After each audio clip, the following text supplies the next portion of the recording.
Muy buenas noches a todos. Es la verdad un gusto iniciar el año 2022 junto a ustedes, iniciar esta propuesta que es un mes de taller, un mes de reflexionar juntos.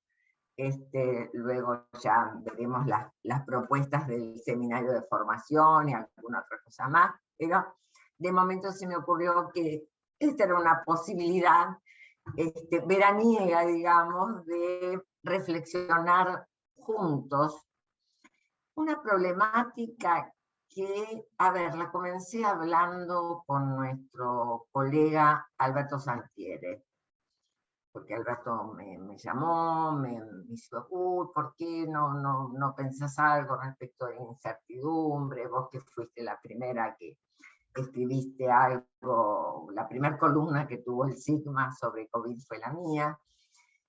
Y digo, bueno, me parecía así como un tema ya muy hablado. Y él me dice, ¿te parece? ¿Te parece que se terminó de hablar? O al contrario, estamos en un momento de tenerlo que hablar mucho más.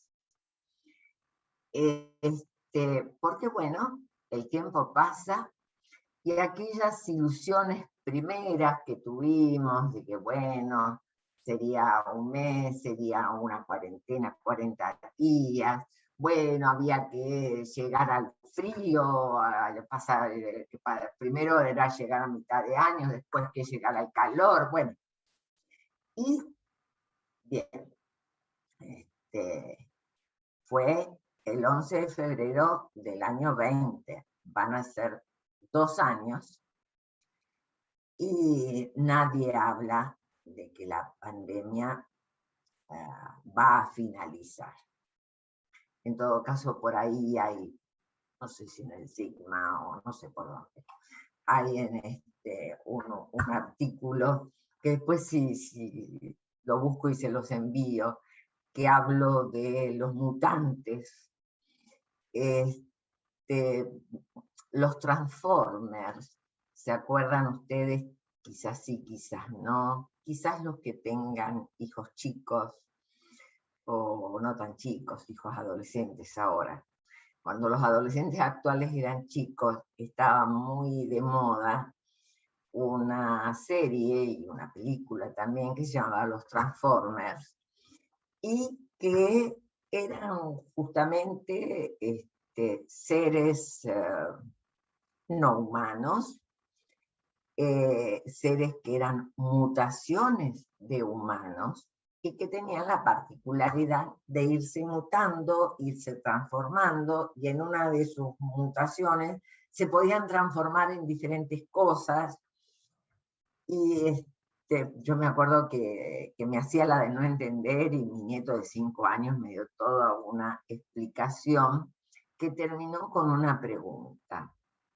Ay, abuela, ¿puede ser que los humanos no se unan y entonces el conjunto de los Transformers logren matarnos a todos los humanos? ¿Se acabaría el mundo o sería un mundo de Transformers? Bien, no me acuerdo qué le respondí.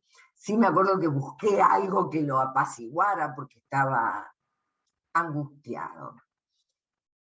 Y yo a veces me pregunto, cuando estaba preparando este seminario, ¿cuán diferente es la angustia de nosotros los adultos a aquel niño? ¿Será tan diferente?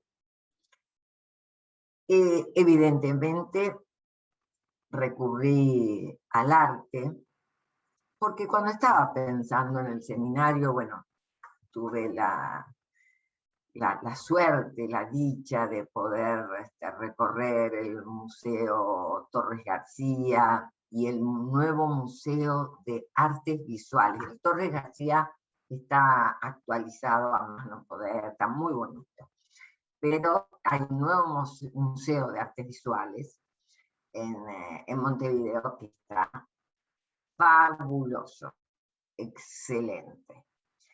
Y en ambos museos, bueno, vi cosas de Torres García, cosas de pinturas, obras de Bategasore, que me hicieron pensar mucho. Y justo también leía Medio sin fin de Agamben. Ustedes saben que yo soy muy seguidora de Agamben.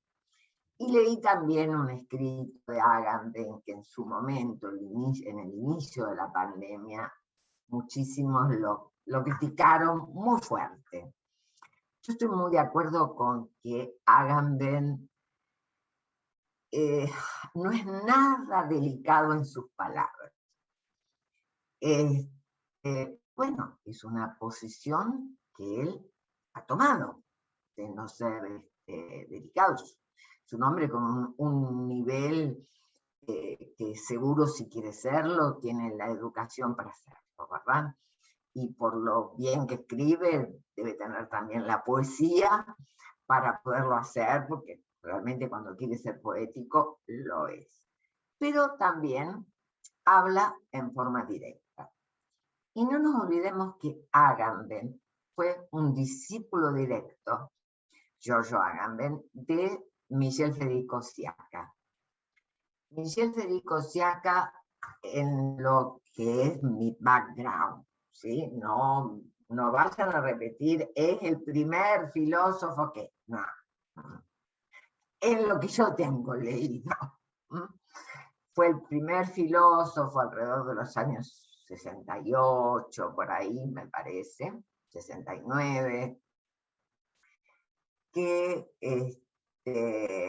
habló de la globalización, habló del hombre industrializado, habló de la pérdida de la espiritualidad de ese hombre industrializado, habló del hombre máquina, etcétera, etcétera. Bueno, temas que recorre y retoma Giorgio Agamben. Entonces, entre unas palabras de Agamben que, a ver, en mí resonaron como esta cuestión de una incertidumbre que nos va a ahogar, en donde el sujeto queda ahogado. Esa frase no está en Agamben. Yo leí un capítulo, me acuerdo que lo subrayé y todo. Ya lo estaba subrayando con otro color, porque el libro lo tenía leído. Y no, la frase no está. Pero, bueno, así la pensé, ¿no? Que esta incertidumbre nos atrapa, nos ahoga, nos hunde, ¿verdad? Nos ahoga, nos asfixia. Y justo cuando yo había hecho esa interpretación de Agamben, es que anduve viendo Torres García. Voy a pasar rápidamente algo de Torres García y Bategasore y los voy a ir comentando. Bien, compartir pantalla, acá está. Yo nunca soy buena para este tema de compartir pantalla, pero a ver. Perfecto. ¿Lo ven? Bueno, no vamos a comenzar por el final, vamos a comenzar por el principio. En ese final me macheteé los temas que tengo que seguir hablando. Bien. A ver. Freud en El malestar de la cultura, ¿verdad? 1930. ¿Qué cosa dice? Que se preocupa por las fuentes de la infelicidad. Y entonces, ¿qué va a decir? Que la naturaleza hiperpotente nos somete, que el cuerpo es una fuente de sufrimiento y que también las relaciones sociales, las relaciones amorosas son fuentes de sufrimiento. Y hoy creo que cabe esta pregunta. ¿En cuál de estas tres fuentes pensamos la incertidumbre actual? ¿No? La causada por el COVID. Lo que sí sabemos es una amenaza de vida.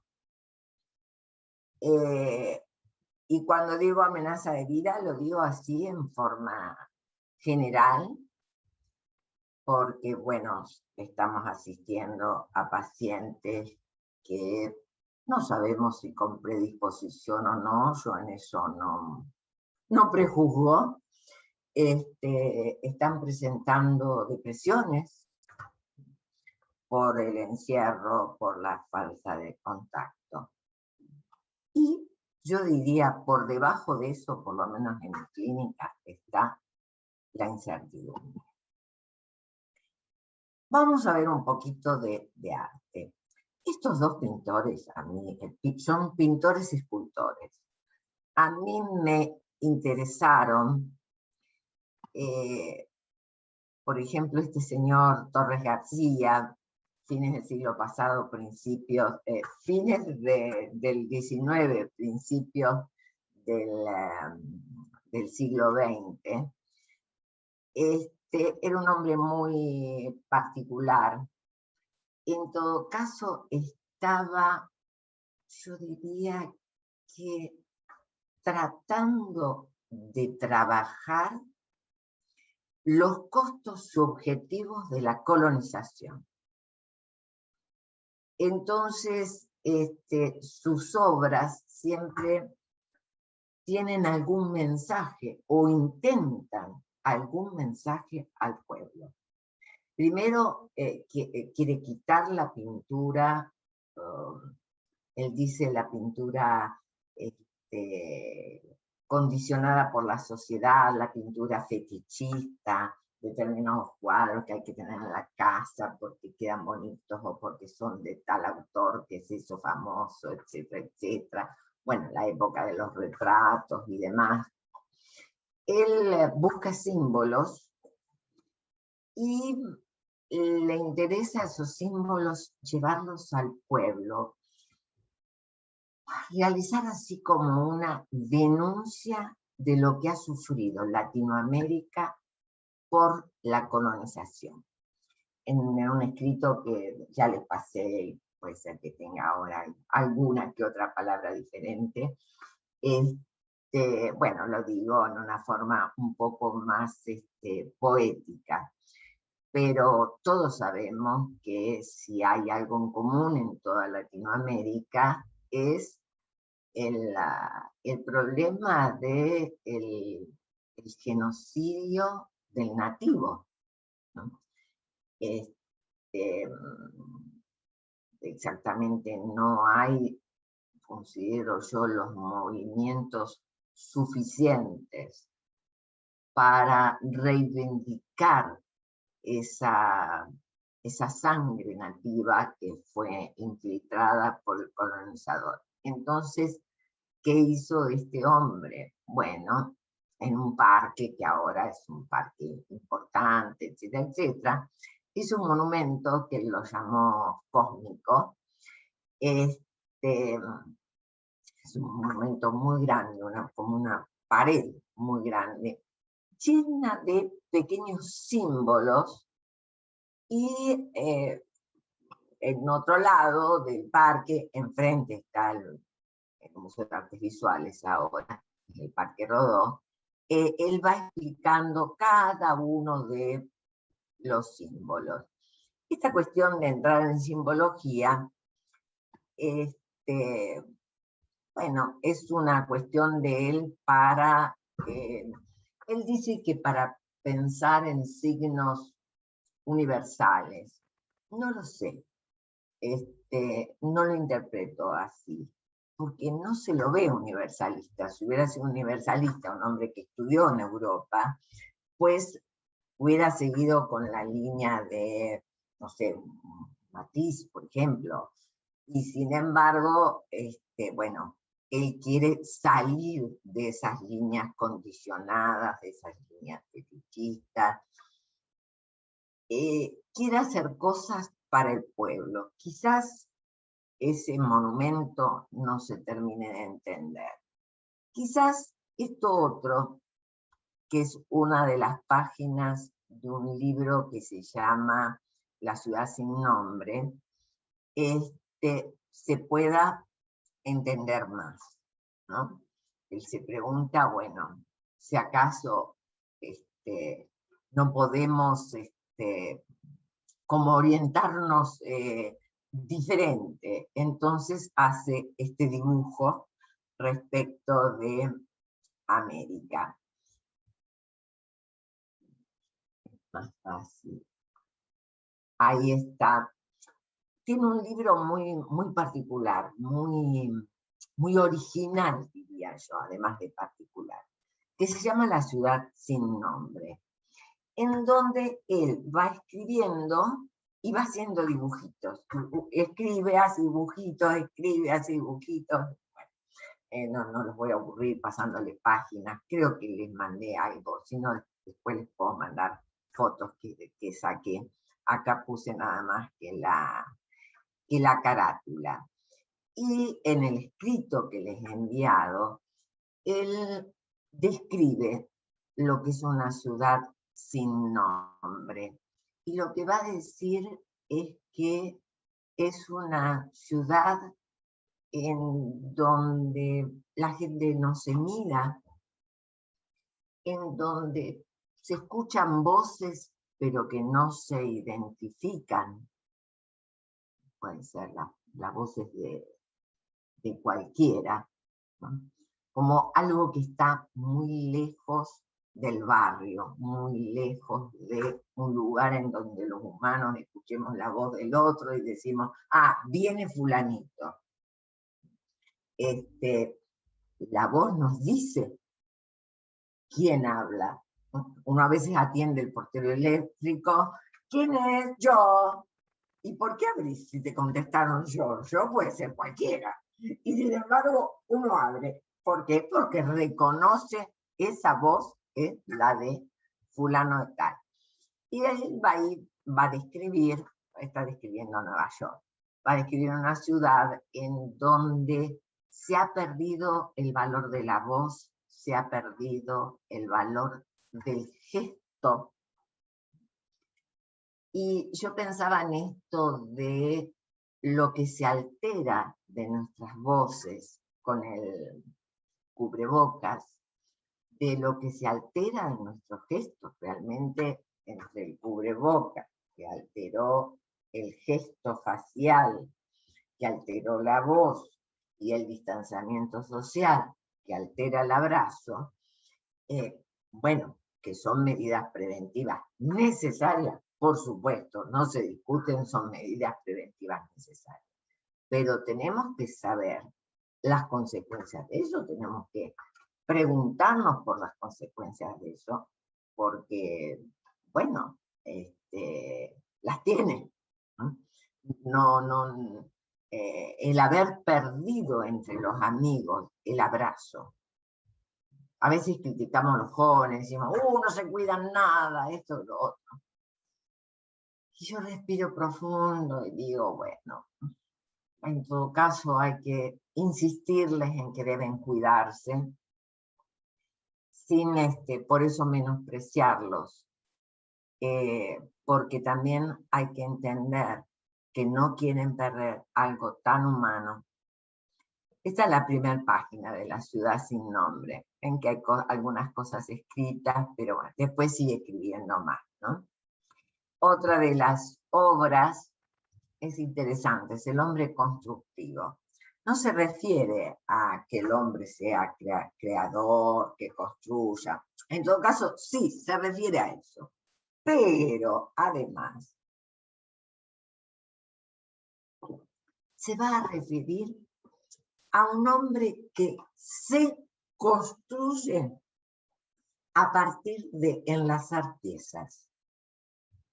Y eso me resultó sumamente interesante, ¿no? Que un pintor pueda pensar que el hombre se construye y a partir de enlazar diferentes piezas.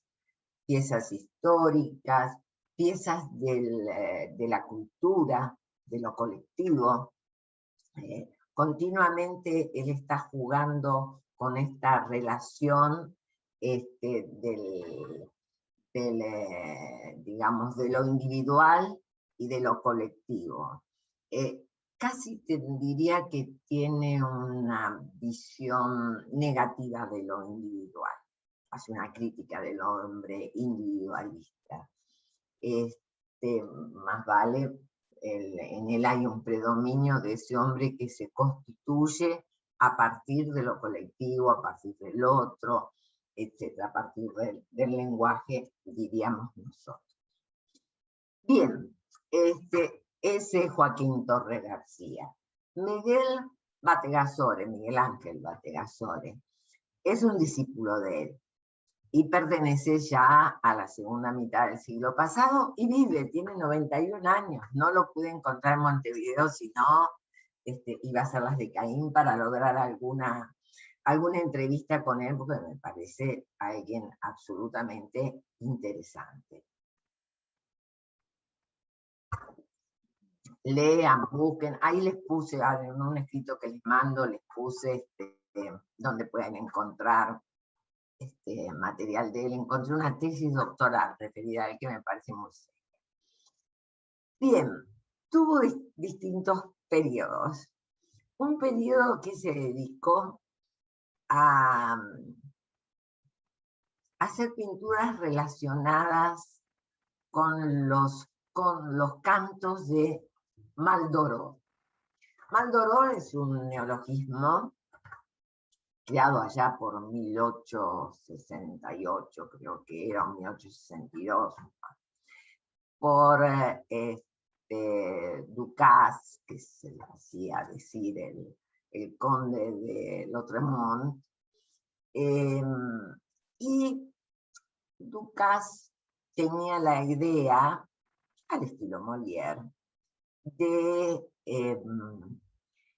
¿cómo puedo decir?, de ironizar la hipocresía de la sociedad, ¿no?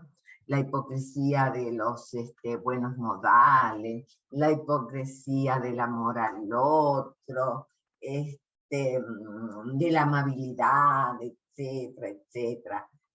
Maldoror es un neologismo que se puede interpretar como mal de oro, como mal de horror, por supuesto también mal de aroma, en fin.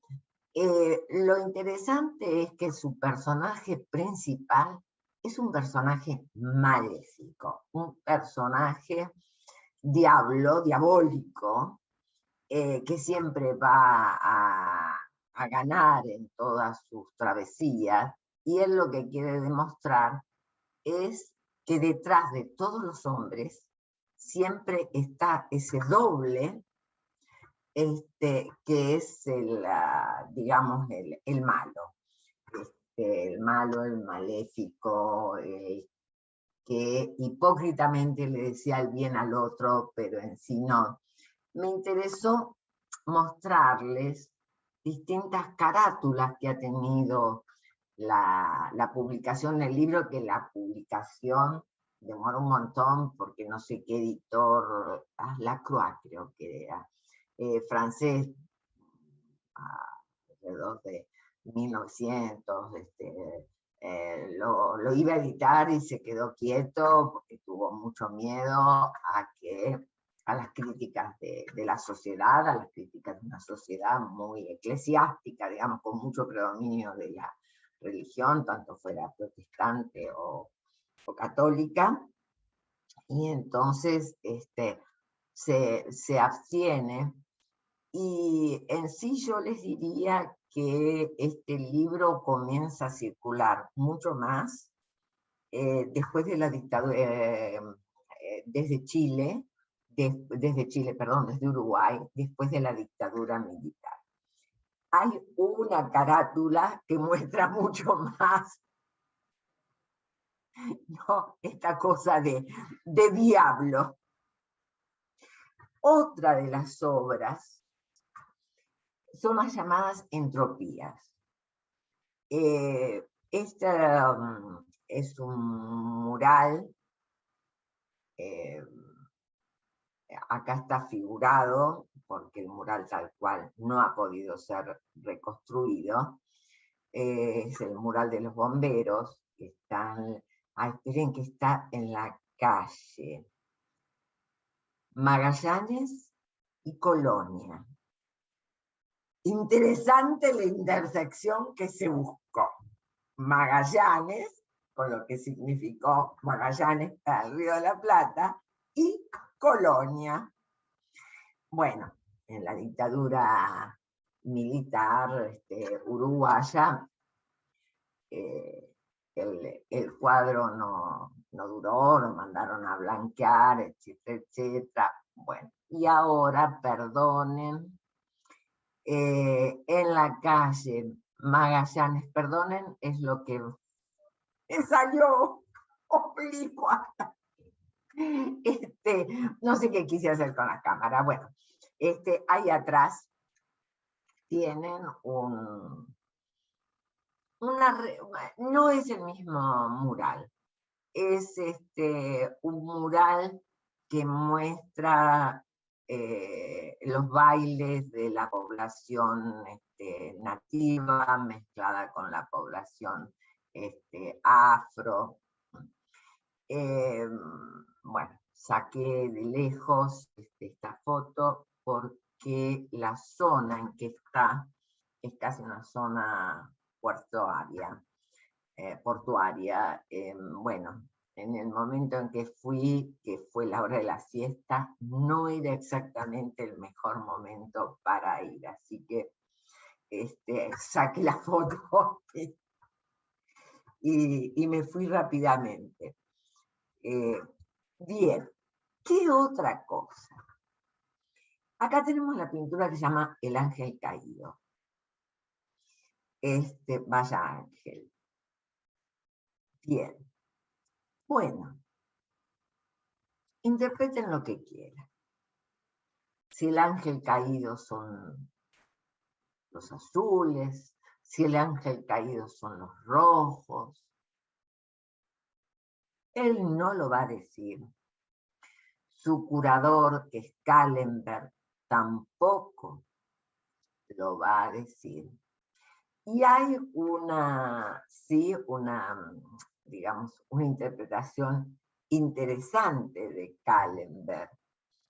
Y él dice, bueno, dice, Bategasore, dice, estaba muy preocupado por el tema de los piojos.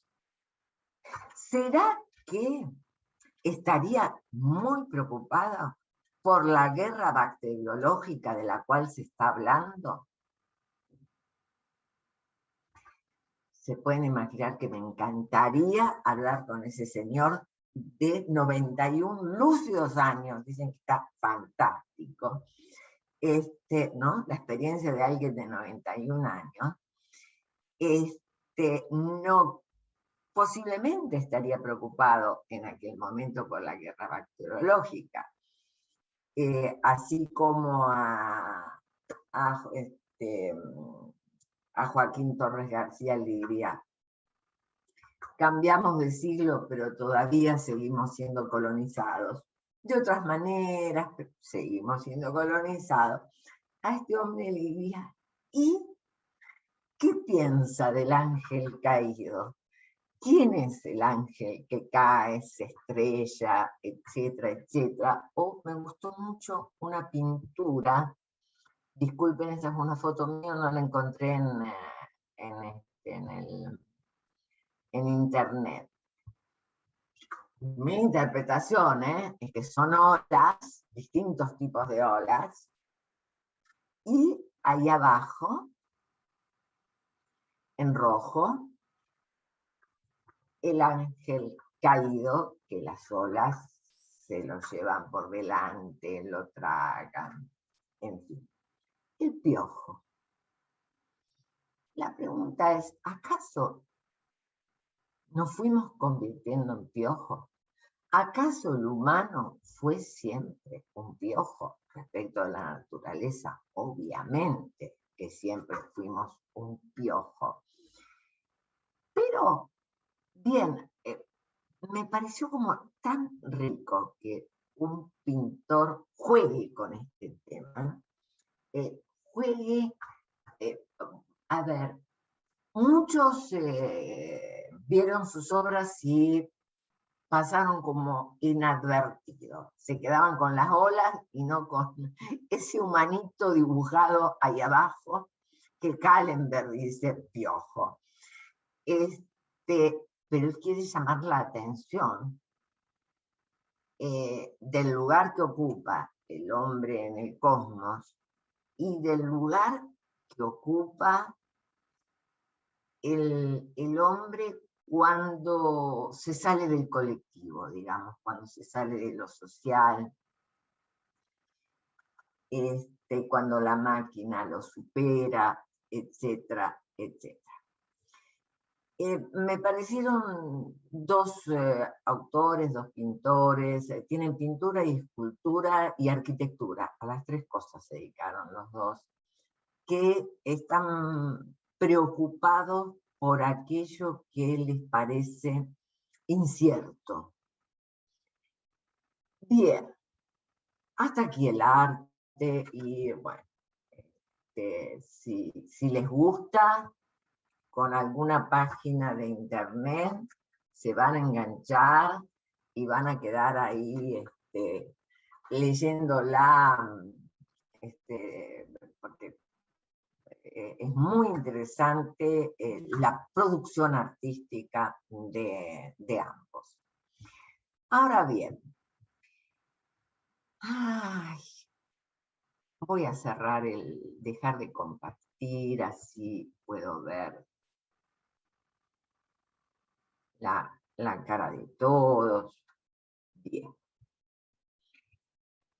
La falta de inscripción de la muerte. La verdad, qué clínica la de Freud.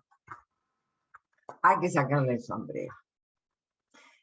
Porque haber pesquisado tan tempranamente que hay falta de inscripción de la muerte, falta de inscripción de la diferencia sexual y falta de inscripción de la muerte. A ver, yo les diría, hubo una vez que realmente trabajé mucho el tema y fue a partir de la clínica.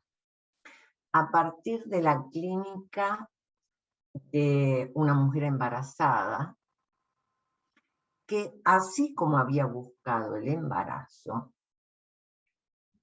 hablaba en exceso de su temor a la muerte, de qué pasa si mañana me muero. No tenía temor al parto, no traía las cuestiones comunes de una embarazada, de dulce espera, sabemos que no tiene nada, ¿no? Hay montones de incertidumbres, todo respecto al parto, a si el bebé va a ser sano,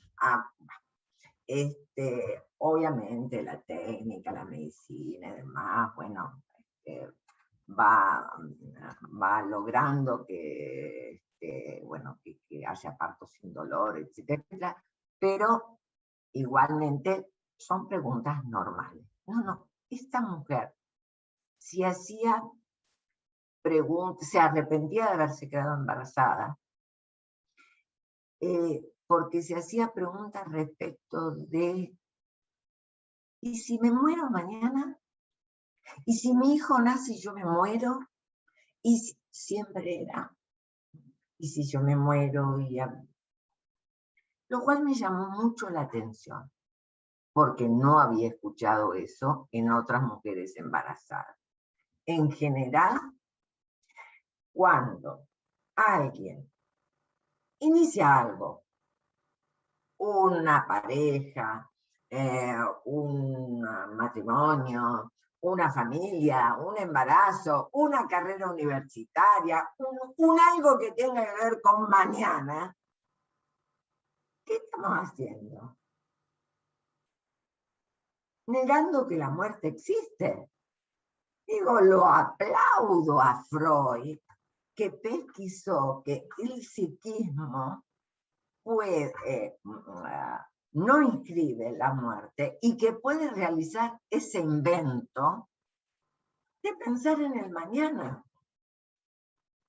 Ese invento de pensar y creer que mañana existe.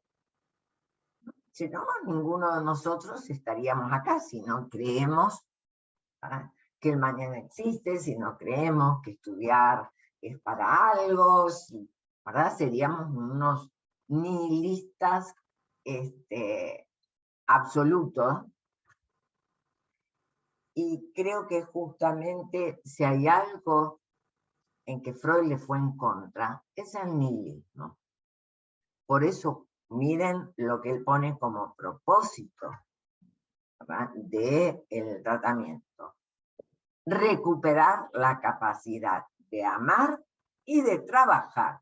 Implícitamente está recuperar el creer en el mañana, el creer en el amor, en encontrar, creer en un trabajo, en encontrar, digamos, las ganas de trabajar y de disfrutar de ese amor y de ese trabajo, etc.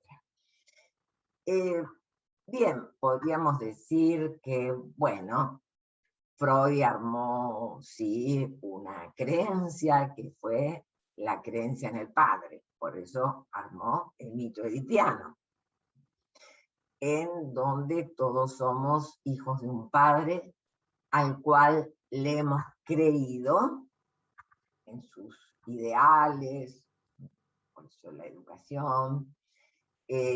Los adolescentes son los que, si tienen la suerte, pueden como discriminar de esos ideales, qué cosa toman para ellos, qué cosa dejan, y sabemos que les cuesta un gran trabajo y que no todos pueden. Pero en general, Freud, ¿no? El padre impotente, el padre denigrado, etc. Siempre se refirió a la importancia de la figura masculina, de la figura del padre, en la constitución psíquica y su lugar en la genealogía.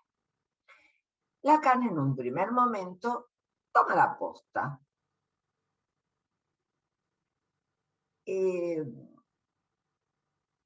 De una cuestión preliminar, y hablar del nombre del padre, etcétera, etcétera. El seminario Las formaciones del inconsciente, el seminario Las relaciones de objeto. Yo creo que hasta el seminario 8 va bien para ese lado. De ahí en más, en el 11, ya a mi gusto y en mi consideración, ya Lacan deja de ser eminentemente freudiano, y de ahí en más se va cuestionando. Y aquello que Freud pudo pensar como una falta de inscripción, Lacan lo retoma, para ir rápido, cosas que ya hemos visto. Lacan retoma la falta de inscripción de la mujer. Él inventa ese concepto, la tachada mujer, para hablar del no todo. Y de una constitución subjetiva marcada por el no todo. Conjuntamente con esto, en el 20, ya está en la base del 20, una teoría de la forclusión generalizada. Mucho antes del 20 también está, pero hay que irla a pesquisar con una lupa, cuando él habla de lo imaginario y habla de la raíz cuadrada de -1, etcétera, etcétera. No nos metamos en líos por hoy. Y por ser febrero y un taller de reflexión. Pero sí, lo que hay que considerar es que esa tachada mujer, ese neologismo lacaniano, de lo que va a hablar es de lo que no deja de no inscribirse. O sea, insiste, pero nunca se inscribe.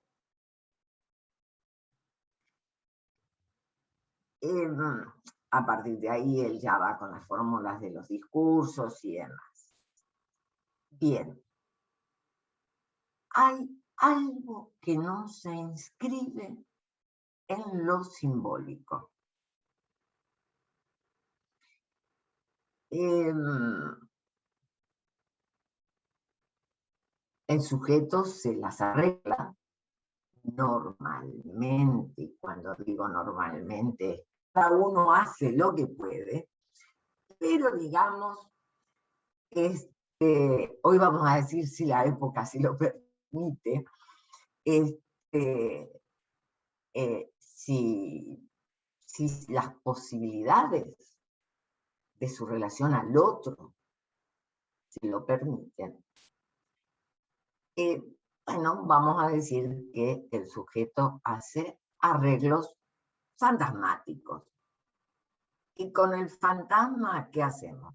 Construimos lo que podemos para tapar ese agujero. En un primer momento, Lacan pensó que era el nombre del padre lo que tapa ese forclus que tenemos todos. Y después pensó más vale que está del lado del fantasma, en la medida en que él fue, digamos, pudiendo teorizar más sobre el objeto A, la relación tan particular, ¿verdad?, tan de conjunción-disyunción que tiene el sujeto con el objeto A, bien, él dijo, bueno, es el fantasma, la invención que cada sujeto puede realizar para no desvanecerse en ese agujero o no alucinar. Estoy dejando de costado escritos freudianos como la pérdida de la realidad, como neurosis y psicosis, la pérdida de la realidad, neurosis y psicosis. Los estoy dejando un poquito de costado, les diría que son interesantes de poderlos repasar. Vamos a ver si tenemos tiempo.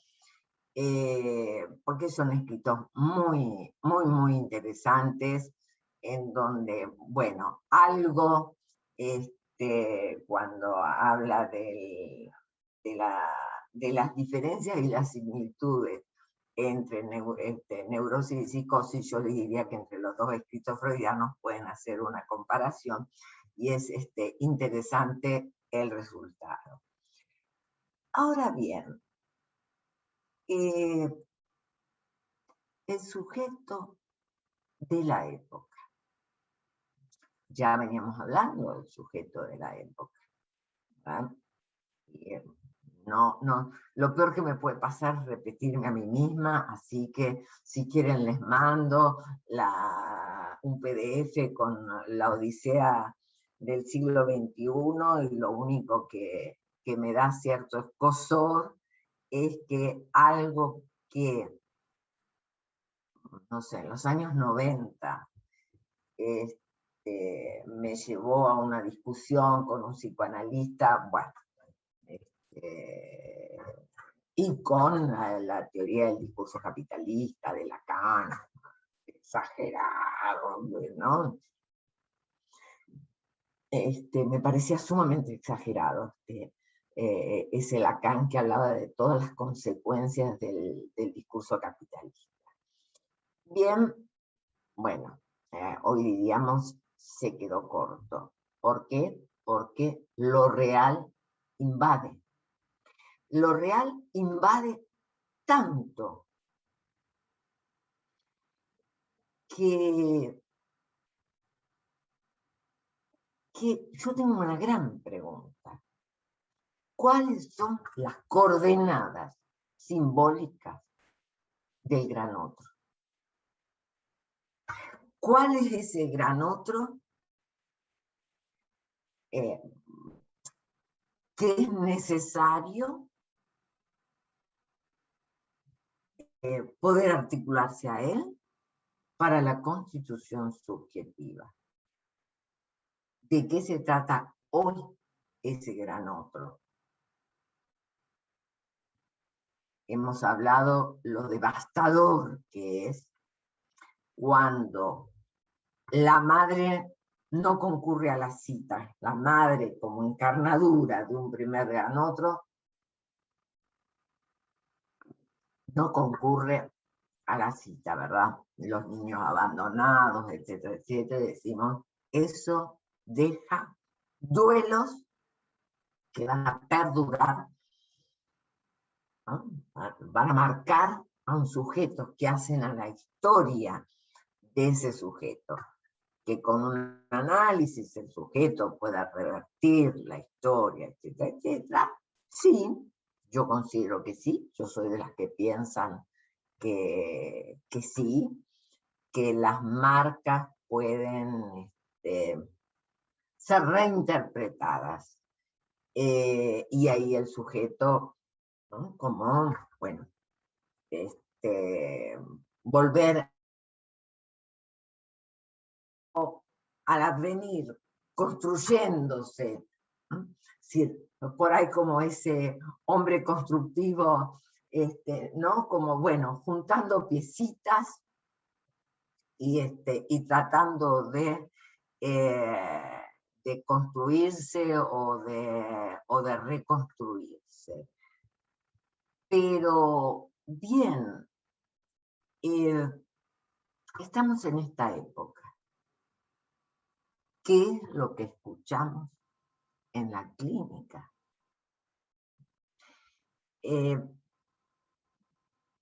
Porque ya hemos hablado de, digamos, lo traumático de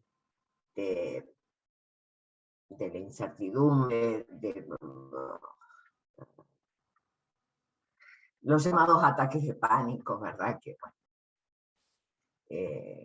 son crisis, hoy diría que son graves crisis de incertidumbre, o sea, grave crisis en donde el sujeto se desvanece porque no encuentra un modo más que el modo real de patentizarse.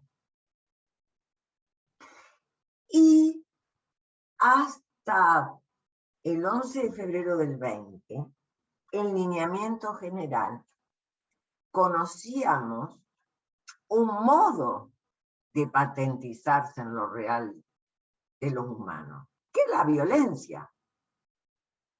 La violencia, ya sea el suicidio o el homicidio, y en el medio todos los grises que ustedes quieran. ¿Ah? La agresión, autoagresión o heteroagresión, pulsión homicida primordial. Bien, creo que no es el ámbito, no tenemos por lo menos yo siento que no tengo los conocimientos, yo sé que no tengo los conocimientos suficientes para tener alguna consideración si el bacteriófago nombrado por Lacan en los años 70,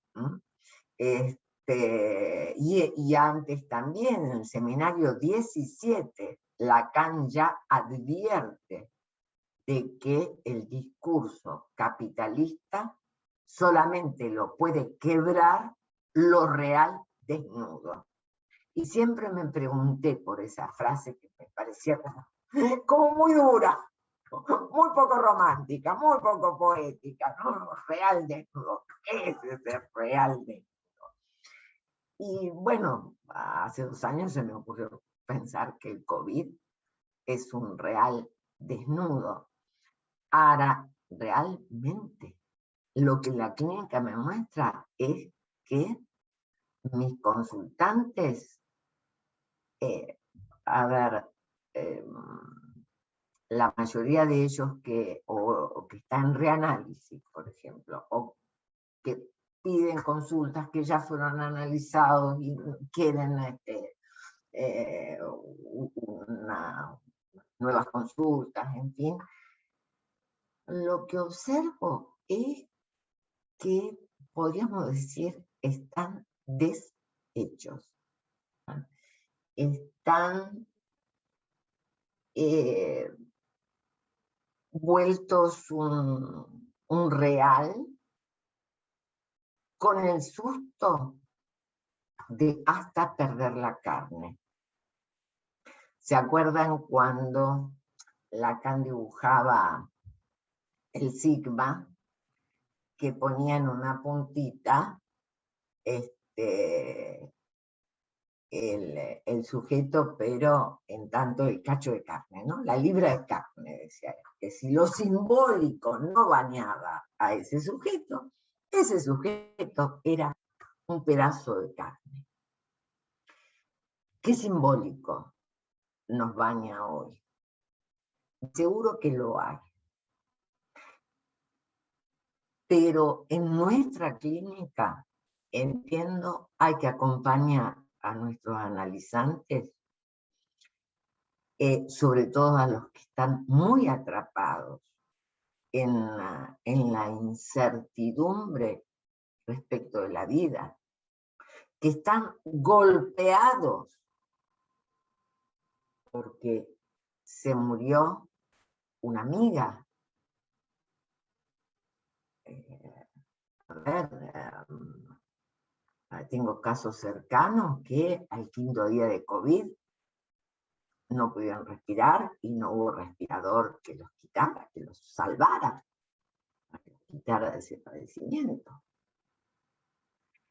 Entonces, bien, digamos, el que viene golpeado es una doble vertiente en lo que creo que hay que estudiar. Por un lado, la incertidumbre respecto de, ¿y mañana estaré vivo? Y mañana mi mujer, mis hijos, mi familia, mis amigos estarán vivos. Y por el otro lado, una certeza muy fuerte. El COVID mata y me puede agarrar. Y por más que ahora se dice que estas últimas mutaciones, bueno, son muy contagiosas, pero más leves, el consultante muy apenitas comienza a hablar de lo que va a hablar es el COVID mata. Se salvó, doctora, se salvó.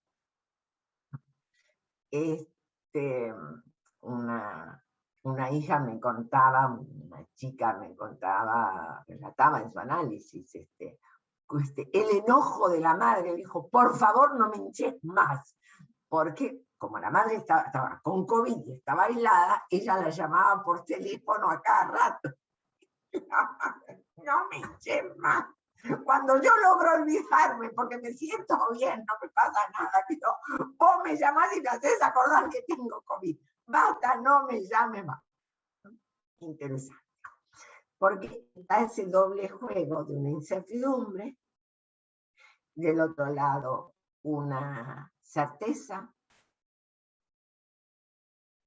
El COVID existe, nadie puede negar la existencia del COVID.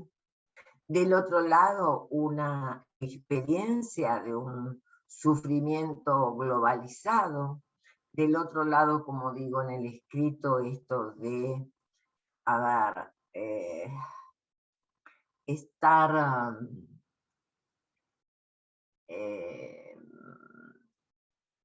hay una cierta pérdida de los nombres propios a partir partir de las contabilizaciones que hacen los medios y las estadísticas sanitarias, ¿no? En donde lo cualitativo es infectados, muertos.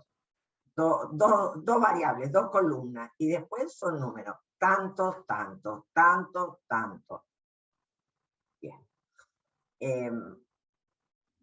Obvio que habrá que saber indicar a nuestros consultantes, habrá que saber indicar cuándo dejar de ver los noticieros, sobre todo de ese tipo, ¿no?, de noticias, porque, bueno, primero se siente un número, segundo, cuando engrosa las filas de ese número, en fin. Ahora bien,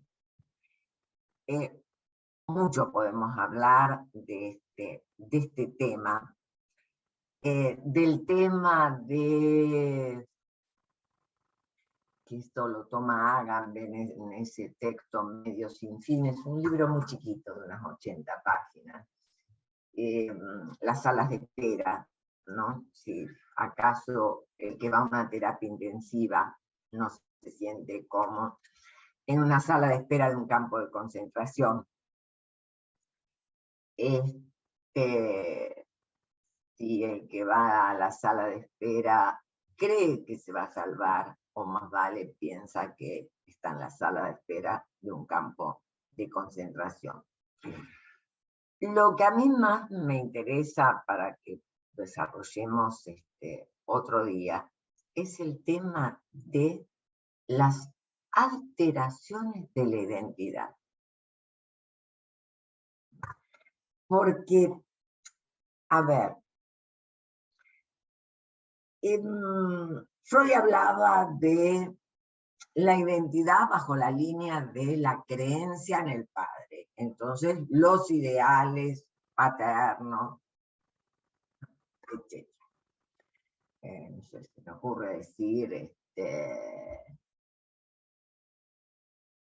mi hijo el doctor fue un ideal de los inmigrantes italianos, ¿verdad?, en donde, bueno, los padres se esforzaban para que sus hijos pudieran estudiar, pudieran ir a la facultad, etc. Bien. Y si eran médicos, mejor. Después, nosotros venimos asistiendo a lo que a mí se me ocurrió interpretar de Lacan, de decir, bueno, Lacan previno la época de la creencia en el consumo, ¿no? Y la creencia en los gadgets. Bueno, y ahí vamos, ¿verdad? Y esa era la clínica que teníamos, la clínica del consumo. Más, con todo el problema de entrar en una línea de un infinito en donde siempre se puede agregar algo más. La línea de los números naturales, sabemos cuál es, ¿no? El 1, y después del 1 está el infinito. Ahora bien,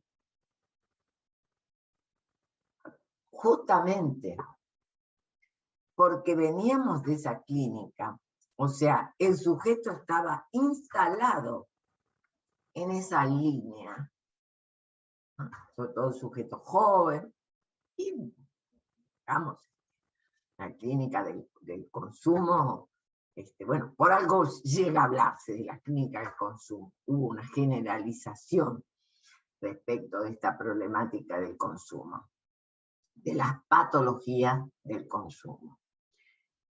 Bien, se trata de un sujeto que tiene la creencia de un poco más, un poco más, un poco más. El niño que se sirve un poquito de Coca-Cola, otro vaso, otro vaso. En muchos lugares está el refil, ¿verdad? Entonces se terminaron el vaso así de grande y van a servirse más. Y así es esa. Y tal es la creencia en que yo voy a poder con el tema, en donde sabemos que la mayoría de los adictos llega cuando ha puesto en grave peligro su vida real. Porque si no, no, yo la manejo, yo la domino. Y por debajo de ese yo la manejo, yo la domino, es, bueno, pero un poquito más sí puedo. Un poquito más sí puedo. O sea, era un sujeto que estaba en esa línea de el más uno. Más uno, sí se puede. Un poco más, sí se puede. En una línea al infinito de un más de goce que se puede. Y ahora se encuentra con un goce logrado. Terrible expresión lacaniana. Ahora se encuentra con la muerte. Es decir, pulsión homicida primordial o pulsión de muerte satisfecha, bueno, ¿verdad? Ahora, una cosa es el juego de el vaivén, el coqueteo con ese, el coqueteo con ese poquito más, que mientras que me sale, me lleva a ser heroico. Y otra cosa es este enfrentamiento con que puede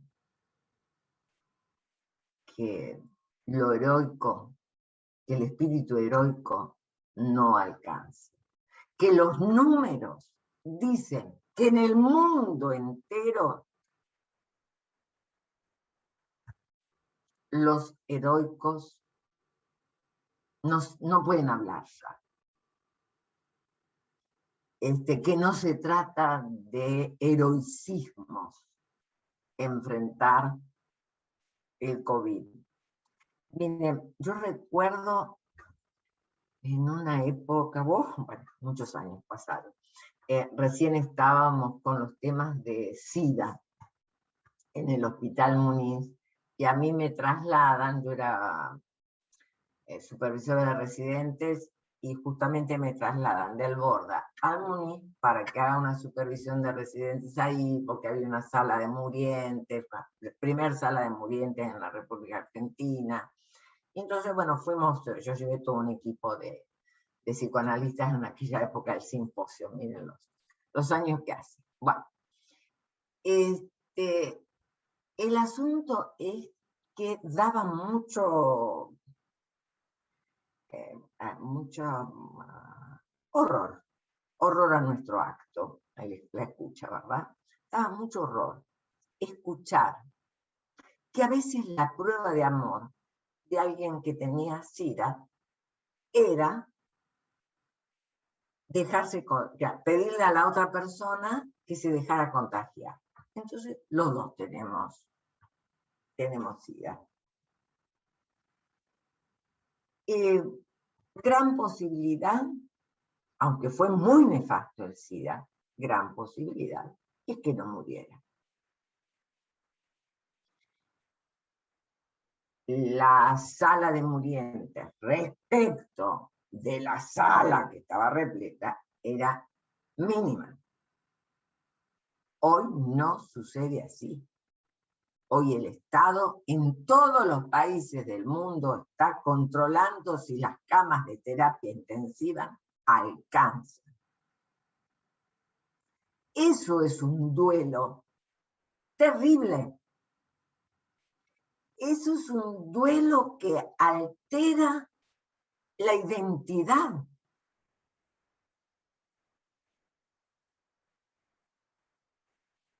ha cambiado el principio de realidad. Y entonces es ahí donde me interrogo, y va a ser el tema de la próxima reunión, me interrogo muchísimo respecto de esta identidad alterada, respecto de cómo trabajar clínicamente con esta identidad alterada. Básicamente mi gran pregunta es eso, ¿qué hacer en la clínica?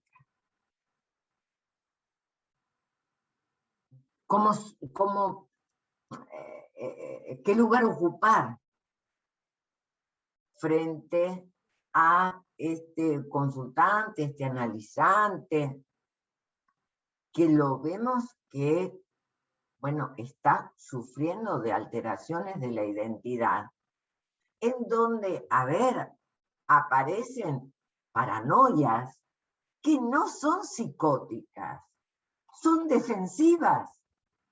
Así como Melanie Klein vio las ansiedades defensivas, a nosotros nos toca ver las paranoias defensivas, las depresiones defensivas, las paranoias defensivas, las negaciones defensivas, que cada uno, voy a decir algo medio no académico, cada uno lo que periquita, lo que puede.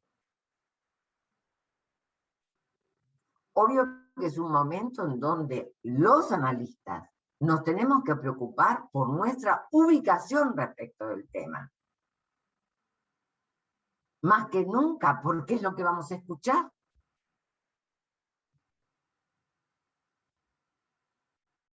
Y de nada podemos, digamos, sostener una cura en el sentido analítico si le vamos a decir, uy, a mí me pasa lo mismo que a usted.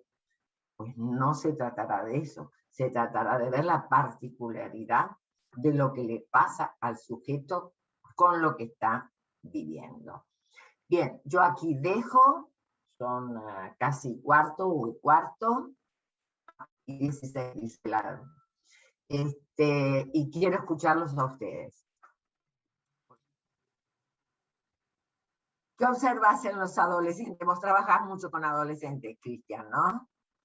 No, yo empecé hace poco, o sea, cuando vos decís todos somos analistas, yo estoy en vías recién, Amelia, estoy aprendiendo y me parece que es algo que nunca se termina este proceso de aprendizaje. No. Pero lo que yo pensaba es cuando vos empezaste en la presentación, ¿no? ¿Se me escucha bien? Sí. Sí. Cuando empezabas en la presentación que citabas a Freud en el malestar de la cultura, ¿no?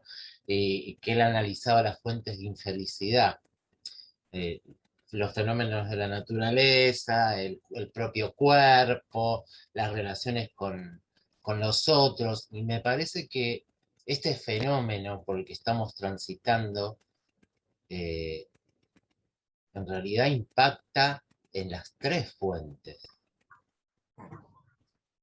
Porque pensemos, a ver, acá no es que la fuente de malestar es el tener el coronavirus, saber qué me va a pasar, sino que las relaciones con los otros se tornan amenazantes,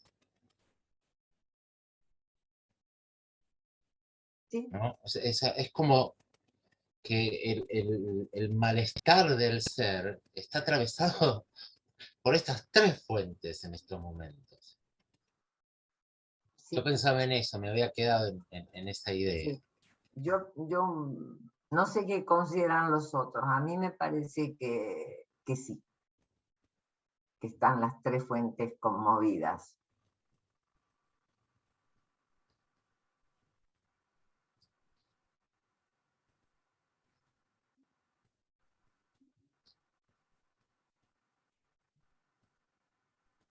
No se lo escucha, Marcelo. Bueno, voy a hablar ya que me llaman tanto.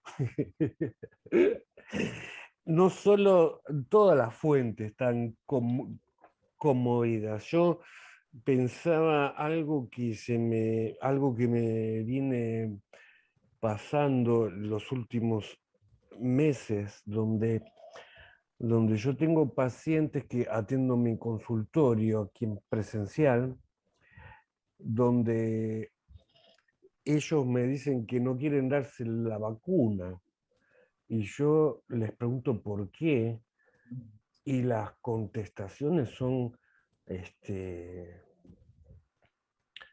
son entre desubicadas y hay algunas que tienen alguna beta personal que tiene que ver con una cuestión de fe, hay algunas que son conspiranoicas y hay otras que son directamente por ignorancia total, porque a veces que uno se pregunta, ¿cómo puede ser que alguien a esta altura conteste, no, yo no me vacuno porque no sé lo que tiene la vacuna?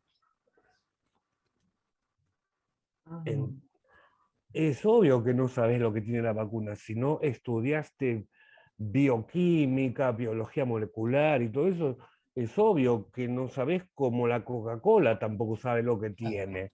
Sin embargo, la Coca-Cola te encanta, pero no, yo no sé por qué. Entonces se genera esta cosa de, bueno, lo sigo atendiendo presencial, bueno, vamos a pasar a la videollamada.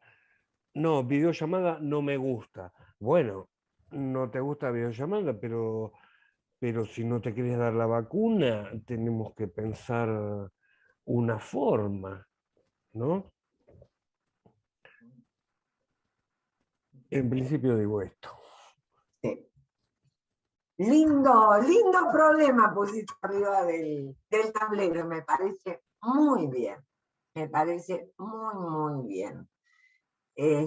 No tengo experiencia en el tema porque yo he seguido todo virtual.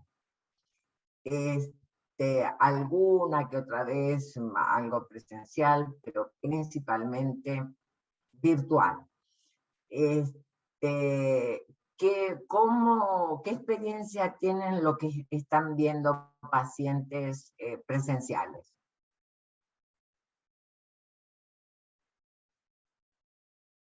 Porque creo que en provincia se ve más presencial, ¿no? Que en capital. En Sí. Buenos Aires, muy poco presencial, casi nada. Yo estoy haciendo presencial y lo que he visto en estos, no sé, empecé en principio de enero del año pasado a hacer algunos presenciales. Y lo que he visto que me cuidan más a mí que se cuidan ellos. Porque cuando aparecen con tos o han estado con un amigo con COVID y demás, lo primero que hacen es decir, no voy al consultorio porque tengo miedo de contagiarte. Ujú. Entonces, Mirá qué lindo efecto Sí. de la transferencia. y si no, dicen, esta semana virtual porque estuve con amigos y no sé si no estoy contagiado. O sea, hay mucho cuidado. Sí, mis pacientes están absolutamente todos vacunados. No hay nadie que se haya resistido a la vacuna y me preguntan muchas veces si yo también estoy vacunada. Obviamente ya tengo las 2 vacunas y el refuerzo, pero... Y el refuerzo, sí, todo personal sanitario. En general, todo el personal sanitario de salud lo tenemos, sí. Sí. Pero qué bien las dos cosas, que estén vacunados, pero que te cuiden. Qué buen efecto del amor de transferencia. Pareciera ser que sí. Lo que tengo mal efecto es en la pantalla que se me acaba de cerrar. Pero el amor de transferencia parece que sí, ahí abrió de nuevo. Sí, y muchos me han dicho, una vez que encontré una psicóloga cuando me siento cómoda, no la quiero perder. Entonces yo decía, bueno, la verdad que no sé si está bien o está mal, pero me termina asustando, ¿no? El miedo que ellos tienen a perder. Era eso. Pero bueno, ahí está. Pero está hablando de algo que es surreal. Sí, sí. No la quiero perder. Sí, y no es tan metafórico, ¿no? lo real, es totalmente lo real. Claro. Bueno, y después que me dejé de teñir, más miedo tienen porque parezco más anciana. Entonces más susto le da. No, están más modernas y ahora se usa. Pero ahora, cada vez es un real, está hablando de un miedo, que el asunto es, ese miedo, ¿se puede interpretar? No lo sé. No le he encontrado la vuelta todavía para interpretarlo porque también se ve reflejado en mi propio miedo. Ah, Yo tuve COVID hace poco más de una semana, que es algo, upa, ah, recién el martes me dio negativo como para poder trabajar y la verdad que el susto aparece. y Entonces sí, es difícil trabajar el susto del otro cuando uno tiene su propio susto. sí. Es difícil, porque además estamos todos inmersos en ese mismo miedo. Estamos todos inmersos en el mismo miedo. Sí, sí, sí. Por eso es que lo escucho a Marcelo, y digo, bueno, hay algo sobre la mesa que es interesante. Y es decirle, mire, a ver, si usted no se vacuna, ¿verdad? Yo me he vuelto, como digo, una vieja antipática, pero si estoy en cualquier negocio, en la farmacia o en la panadería, y el de atrás no está con la distancia social conmigo, me corro al costado. Sí, primero le muestro, ¿no? Me corro al costado para hacer el metro, pero para el costado. Y si veo que se vuelve a aproximar, le digo, discúlpenme, preferiría que usted esté a 1,5 metros de distancia. Bueno, yo Es mi derecho. tuve un discurso diferente con una señora en la cola del banco que estábamos a la vereda y cuando me doy vuelta la tenía 10 centímetros. Entonces le dije, discúlpame, tengo miedo de contagiarte. Con lo cual se puso 2 metros automáticamente. Ahora, miren ustedes cómo eso revela la pulsión homicida primordial. O sea, al otro lo mato. Ahora, si el otro me va a contagiar, no. Claro. Sí, sí, sí, me di vuelta y estaban hablando muy cerquita. Yo escuchaba la voz acá cerquita, eran dos señoras, ellas estaban muy pegadas y se me habían pegado atrás mío. Entonces le dije eso, discúlpame, tengo miedo de contagiarte. Y automáticamente se separaron. No necesité Ahora, más explicación. son las cosas que vivimos todos, el estilo de vida. Y por eso digo, cada uno lo que puede. Habrá algunos que hacen teorías conspirativas, paranoicas, otros que negación, no pasa nada, ¿no? No pasa nada, no pasa nada, bueno. O esta cuestión de qué son las vacunas, como si supiéramos de qué es la vacuna de la gripe o de qué era la vacuna Sabin.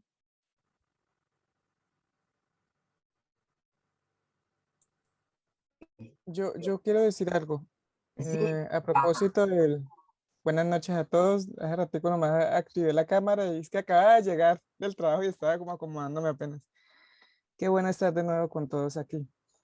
Yo gracias, Diana. estoy atendiendo presencial también desde el año pasado y en este momento vengo desde el año pasado atendiendo a una chica antivacunas.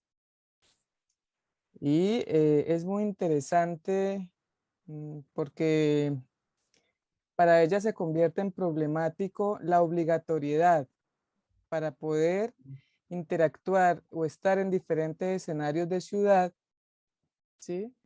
Y estar con otros. Entonces se convierte en una problemática, ese sentimiento de exclusión por el cual empezó a atravesar en el tema de la obligatoriedad de las vacunas. Ella tiene clarísimo que ella no se va a vacunar, no lo va a hacer. Pero sucede algo muy interesante después del receso que hago de diciembre. y ya regreso yo también. Y a mí en diciembre pues me dio COVID y fue bastante complejo esa experiencia. Pero entonces al retomar la presencialidad, ella es quien me escribe y me dice, por favor hagamos la consulta virtual porque estuve en contacto con otras personas que hay sospecha de síntomas. Y bueno, mientras esto pasa, yo ya le aviso y volvemos a la presencialidad. Entonces, si bien esta decisión, ¿sí? Esta decisión de ella de no vacunarse, no la hace a un lado o no la corre del sentimiento del cuidado al otro, ¿sí?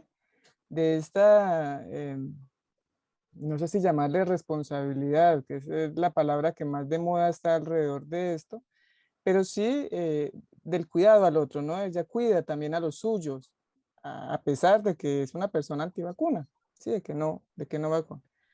Entonces es interesante también cómo desde este otro lado, en este caso, por ejemplo, así como muy generalizado, la presencia del COVID le genera es una incertidumbre respecto de cuidar al otro, ¿sí? Pero también de cómo socialmente es excluida en espacios en los que ella quiere estar para precisamente incluirse con los demás.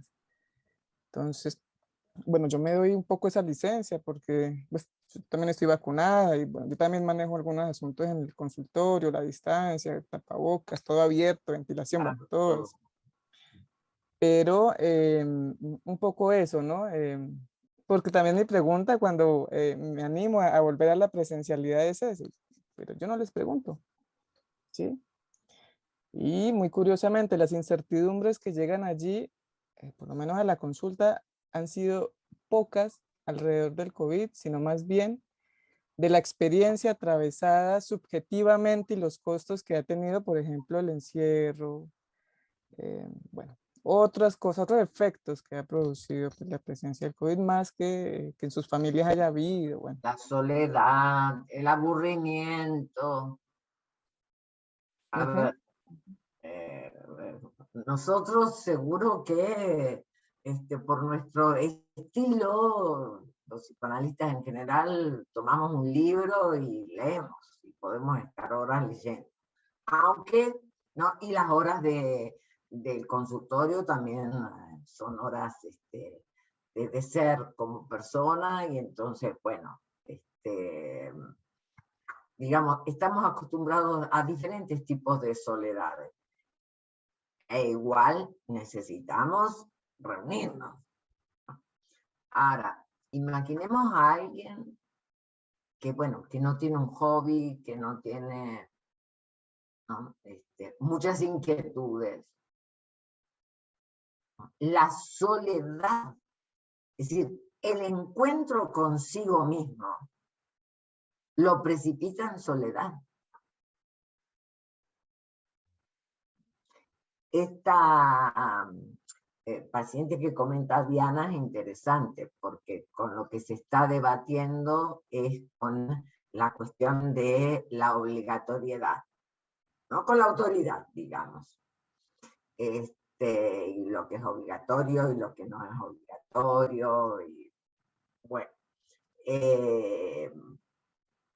que es interesante porque no solamente los jóvenes se debaten respecto de lo obligatorio. Justamente en esa línea que yo decía de la patología del consumo, en donde un poco más, un poco más, un poco más, ya sea fue una fiesta y un poco más de alcohol, ya sea llegaron, no sé, las festividades, lo que sea, bueno, como un poco más porque total está la propaganda de Buscapina, Patalgina, no sé cómo será en Colombia, pero acá la televisión muestra la propaganda de los medicamentos, si te duele la panza, tal cosa, tal otra, para la digestión, tal otra, para la tos, tal otra, para la alergia, tal otra, en fin. Y entonces, bueno, si comiste un poco más, tienes solución, tal medicamento. digamos, en esa línea en donde se puede un poco más, el COVID le pone un freno absoluto, que es una evidencia de castración real, imaginaria y simbólica a pleno,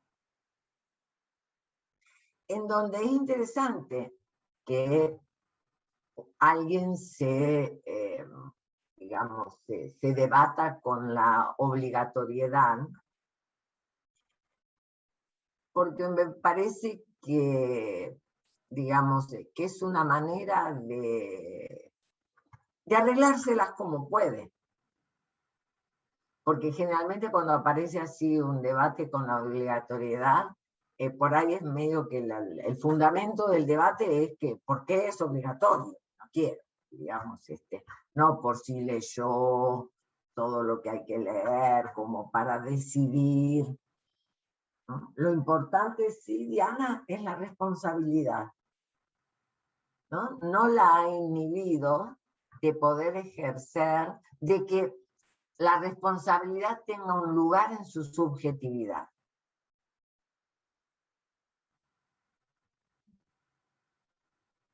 Eso me parece muy interesante. Marcelo. Sí, hay un montón de variantes que se ven también en esto del COVID, porque por lo menos yo he visto pacientes que tienen muchas resistencias a veces a venir a la terapia y ponen un supuesto contagio porque me contacté con tal, que mi tío, que tenía, que mi sobrino y que yo estuve y lo saludé en el cumpleaños. Y hay veces que uno empieza a escuchar también una resistencia donde, bueno, hoy no puedo ir a terapia porque a lo mejor me tengo que hisopar y empiezan a poner esto de que, bueno, y yo digo, bueno, ¿cómo es esto? Porque uno, si no, en la terapia es como que tampoco es como que tiene posibilidades de qué pasa con las resistencias de los pacientes. Yo eso lo veo bastante y aprovechando también veo que hay otra gama de pacientes que, porque en esto de lo real, ¿no?, que trae esta pandemia, hay mucho cuestionamiento sobre la muerte, pero también tengo pacientes que me han confesado que en algún momento se querían morir y aprovechaban la excusa del COVID. Uh-huh. De hecho, tengo 2 personas que me han dicho esto. Y porque también convengamos que antes del COVID no estaba todo bárbaro.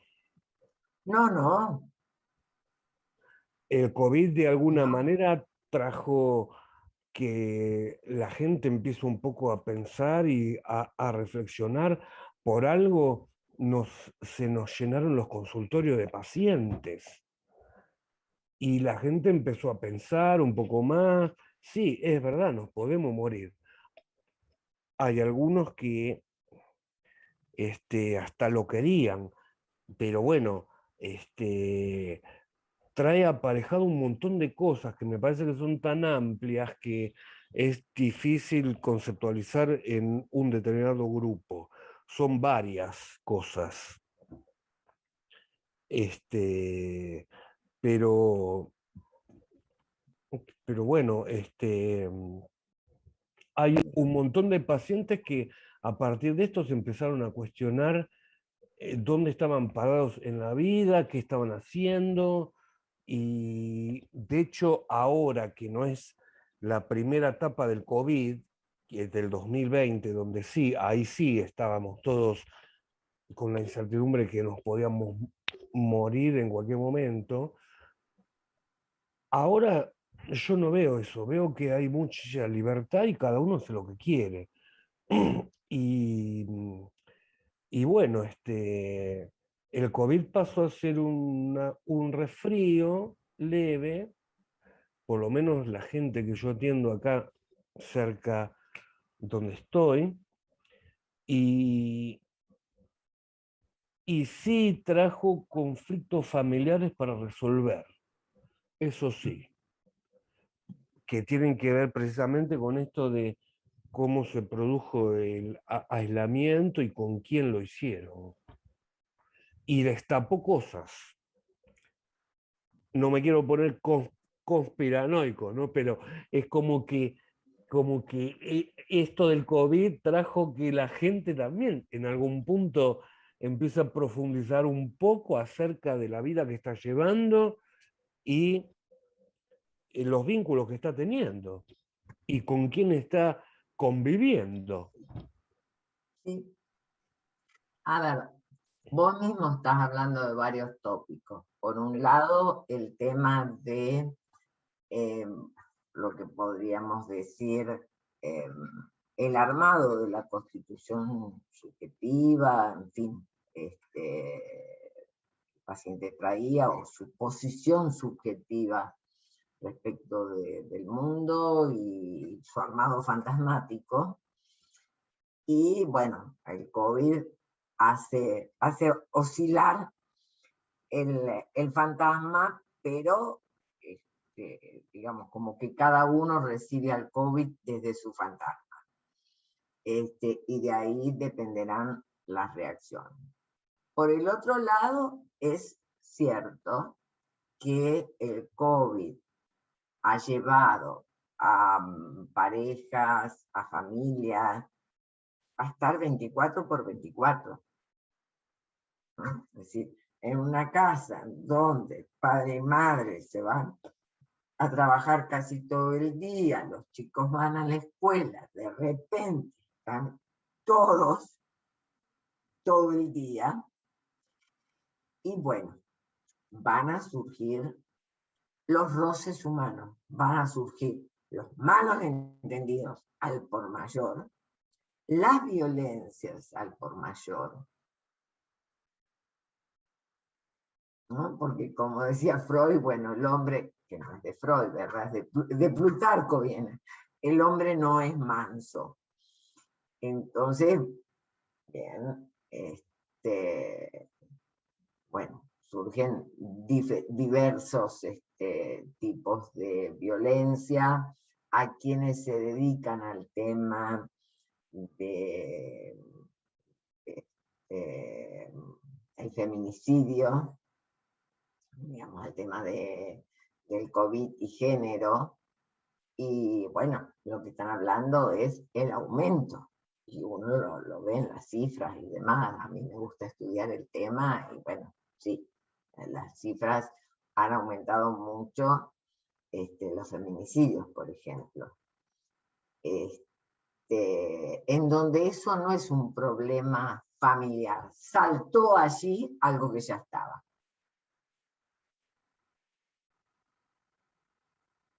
¿no?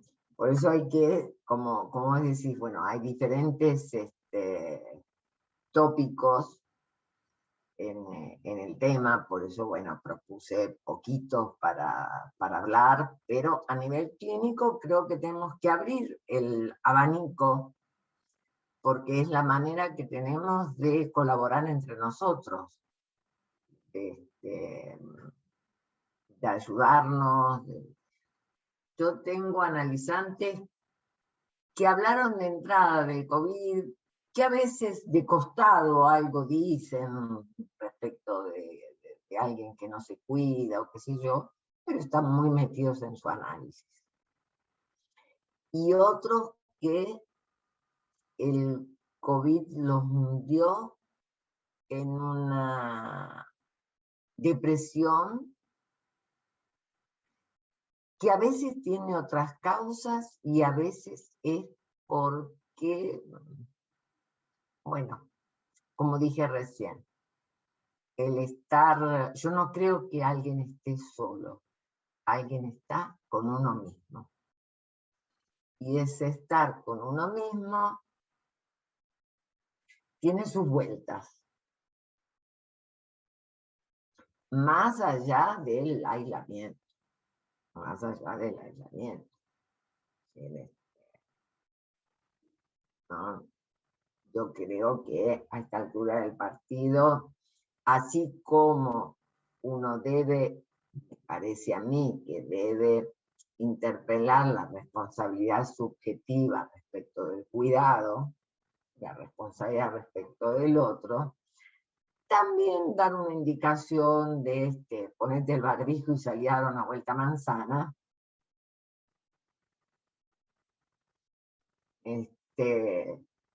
No, Lacan no ha dicho que no demos indicaciones, lo que ha dicho es que no confundamos una indicación con una interpretación. Eso es lo importante. Entonces, por ahí, bueno, se podría dar una vuelta a manzana, no, puede ser una válida indicación. Es que sí, porque es verdad que hay un porcentaje de gente que niega el COVID a esta altura. Y que es como que evidentemente está esta cosa como adolescente, ¿no? Bueno, no pasa nada de esto, no pasa nada. Y sí, es verdad. Mira, es mundial. A ver, Claro.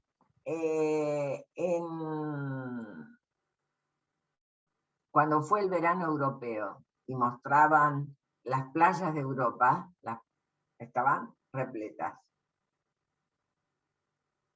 El verano anterior, todos los pueblos del Mediterráneo, pero montones de hosterías, lugares que, digamos, que quebraron, ¿verdad? Que eran hosterías familiares y demás, que desaparecieron porque no pudieron aguantar. Y el verano pasado, repleto. Adelante. Ada Morate. Sí, estaba escribiéndolo porque me parecía que no se veía la mano.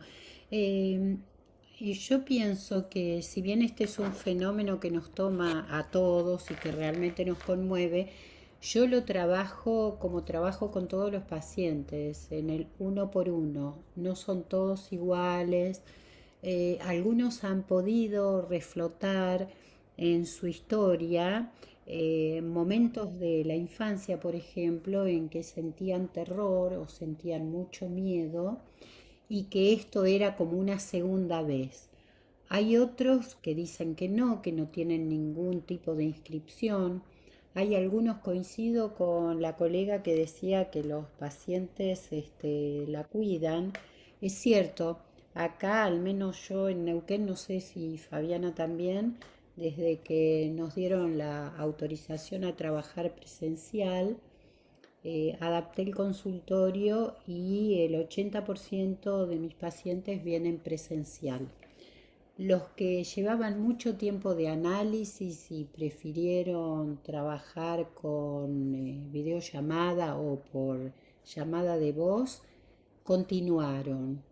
Todas esas cosas las fui trabajando en esto, ¿no? Uno por uno y las razones o los motivos que tenían cada uno para elegir esa modalidad, siempre respetando el deseo. En una oportunidad yo me pesqué el COVID, no me contagió un paciente, sino alguien que vino a trabajar a la casa, nos contagiamos todos. No tuve ningún problema en comentarle a mis pacientes que estaba aislada por COVID y la mayoría de ellos han tenido COVID y cuando han tenido los primeros signos no han venido. Algunos aprovechaban y trabajaban por videollamada, pero bueno, otros no y después retomaban. Y en especial los pacientes de primera vez que han venido angustiados por distintos motivos, no solo por el COVID, yo los atiendo presencial. Y la verdad que he podido trabajar muy bien. y he pensado, me he nutrido mucho por las cosas que se han escrito en la web, que me parece que son todas muy interesantes. En algunos casos ha habido vacilaciones fantasmáticas muy, muy importantes. Otros han incorporado esto como una cosa más que les pasa en la vida. O sea, la verdad que creo que es muy importante compartirlo porque todas las experiencias nuestras creo que son distintas. Así que era eso nomás que quería decir. Sí. Eso es muy importante porque, digamos, es poderlos escuchar como analistas, cada uno con sus, digamos, por eso yo decía, bueno, cada uno se puede generalizar una época, pero más allá de la época, cada uno está, digamos, sujeto a su posición fantasmática. Este, y entiendo que una manera, me parece, que una manera de escucha es escuchar más allá del COVID.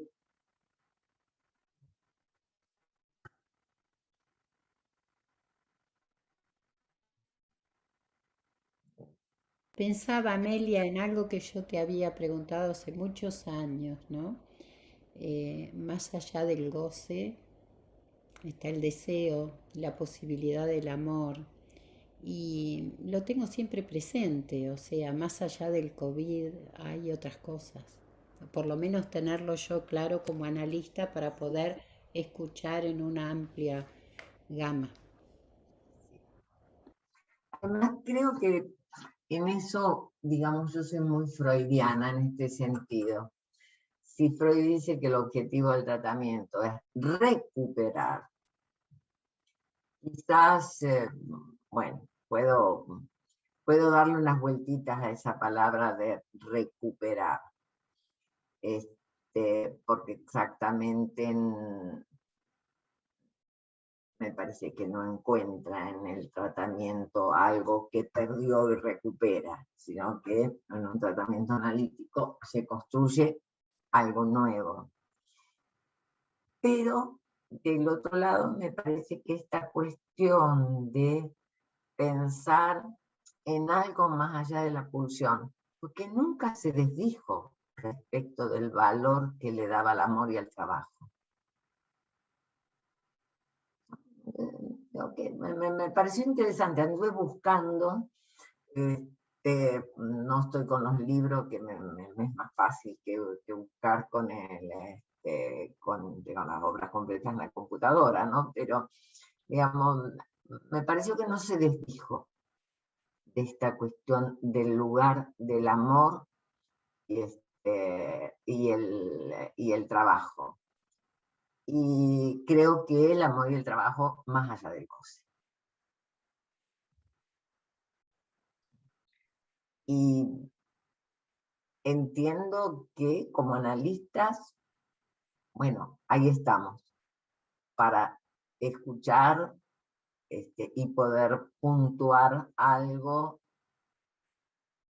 que bueno, que intervenga a acotar ese goce del más uno, más uno, más uno, más uno, más uno. Y lo que quería decir que en el consultorio tomo muchos cuidados. Está el alcohol en la entrada, en los sillones a distancia. Mis pacientes me cuidan, pero no sucede lo mismo con mis hijos, que me abrazo, me beso y obviamente ellos tienen vida social. Y bueno, había dejado una semana sin trabajar para no contagiarme porque habían subido mucho los casos y necesité del auxilio de uno de mis hijos que es electromecánico y tenía un problema eléctrico en casa. Vino, se quedó un rato y bueno, ahí apareció el contagio. Él, a pesar de su juventud, tiene 22 años, es muy consciente de la situación. Y cuando yo dije que estaba con síntomas y mi pareja también, él fue a hisoparse para no contagiar a otros, me dijo. Y evidentemente sí, podría haber contagiado a muchísima gente porque nunca tuvo síntoma alguno y sin embargo estaba positivo. Que, bueno, eso quería aclarar, que en el consultorio el peligro no existió, que fue desde otro lado. Bueno, pero igual estamos todos bien. La conciencia, por ahí Creo que el hecho es la responsabilidad subjetiva. Claro, pero ¿por qué uno abraza y besa a sus hijos y tiene tantas precauciones con otros, ¿no? Como si lo familiar no fuera peligroso. Bueno, em, a propósito de esto que venimos hablando, yo me quiero devolver un poco al título del taller. El sujeto entre la incertidumbre y el acontecimiento. Ese entre me parece que convoca a detenernos, a propósito, muy detenidamente, valga la redundancia, entre lo uno y lo otro, ¿sí? Entonces, nosotros volvemos a la historia y quiero volver, por ejemplo, al contexto colombiano, que si bien ya todo el mundo estábamos, el COVID andaba volando por todos los continentes, pues acá llegó algo sociopolítico. Vamos a cumplir casi que un año, ¿sí? En este asunto.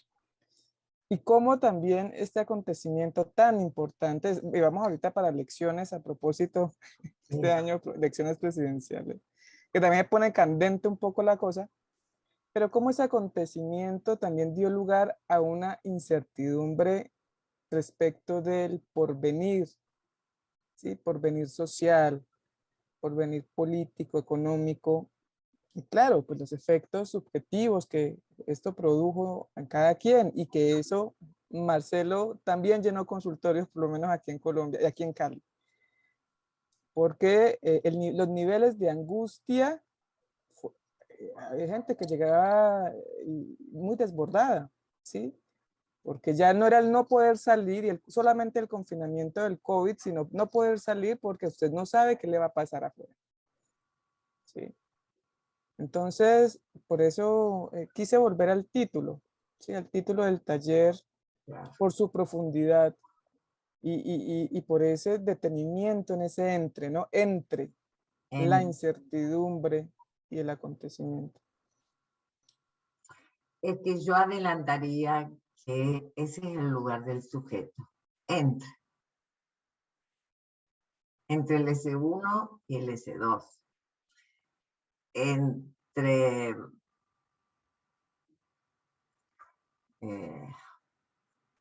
ese significante que no se inscribe y que no se va a inscribir,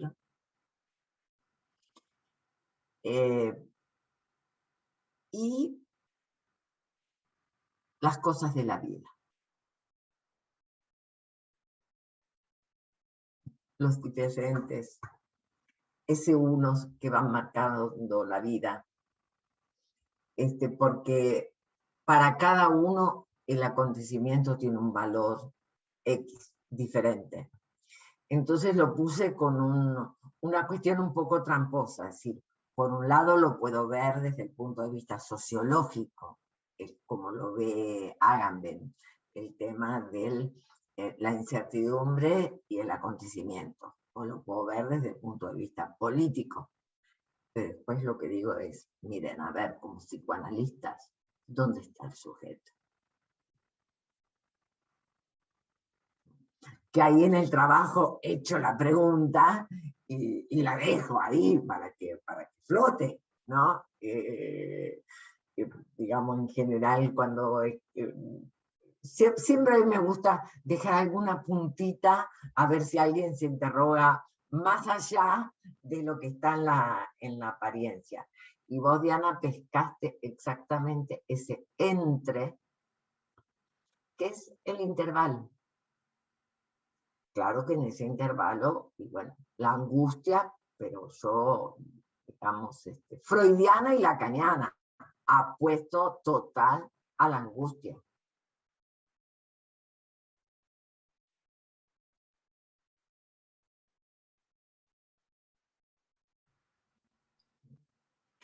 Bien, ¿qué les parece si vamos cerrando? Perdón, Amelia, ¿Y Fabiana alguien quería más? hablar. Fabiana había pedido de hablar. Fabiana, sí. Acá está, Fabiana Busto, ahí la ubico. No, estás muteada, Fabi, estás muteada. No, eran comentarios laterales, me parecía Sí, importante, no, dale, dale. esta idea que había situado me parece más importante.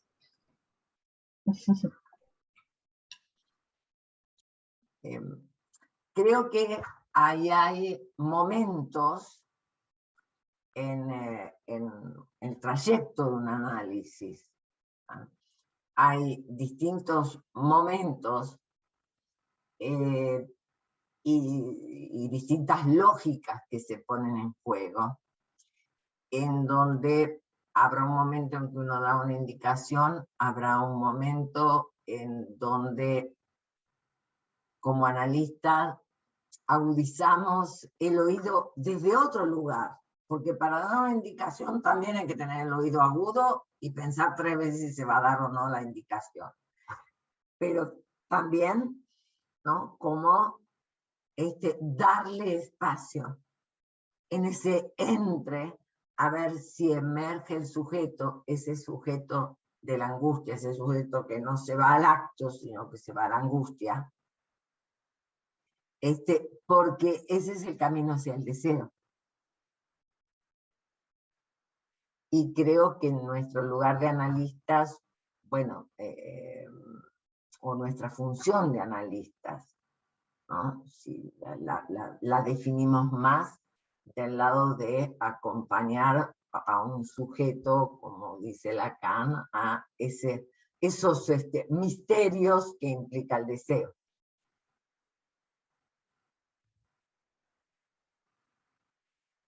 Bien, nos vemos el martes que viene. Ya se van a encontrar con mi biblioteca porque esto se acaba. De acuerdo, hasta el martes. Cariños a Un beso todos. grandote, chau, chau, hasta el martes.